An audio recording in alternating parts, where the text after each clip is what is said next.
Today, I would like to address the tragedy that has not received nearly enough media attention, the brutal murder of Iryna Zarautska. Here are the facts that many outlets have shamefully and intentionally failed to report until President Trump drew attention to it. On August 22nd, Iryna Zarautska was stabbed to death on the rail system in Charlotte, North Carolina by a savage career criminal.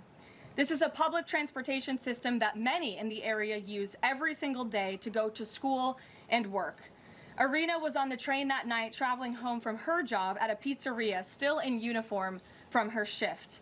This beautiful, innocent 23-year-old young woman was a Ukrainian refugee who had recently fled her country for a chance at a safer life and a promising new beginning here in the United States of America. But tragically, a public transportation system in a major American city was more dangerous than the active war zone that she left. The president and the entire White House are praying for her family and friends during this unimaginably difficult time.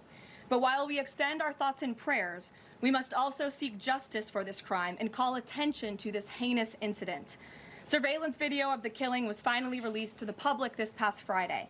It shows the alleged killer, DeCarlos Brown Jr., pull out a knife, get up from his seat behind Iryna, and prepare to thrust a blade into her neck before the released footage gets cut.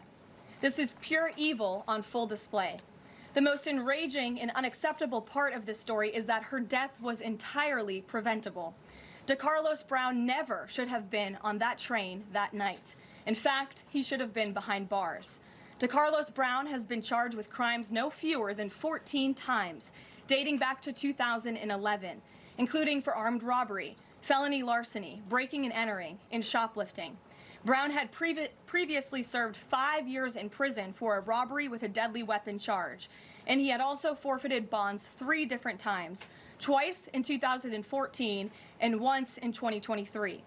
Despite all of this past documented criminal history, when Brown was arrested yet again in January of this past year, a Democrat judge, who I will add was a strong supporter of former Vice President Kamala Harris, released this insane criminal once again without requiring him to pay any bail.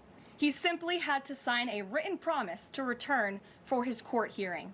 Think about how crazy it is to ask a career criminal, someone who by definition repeatedly breaks the law, to just sign a written promise and come back again another day. This is madness.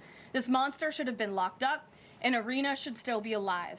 But Democrat politicians, liberal judges, and weak prosecutors would rather virtue signal than lock up criminals and protect their communities. And perhaps most shamefully of all, the majority of the media, many outlets in this room, decided that her murder was not worth reporting on originally because it does not fit a preferred narrative.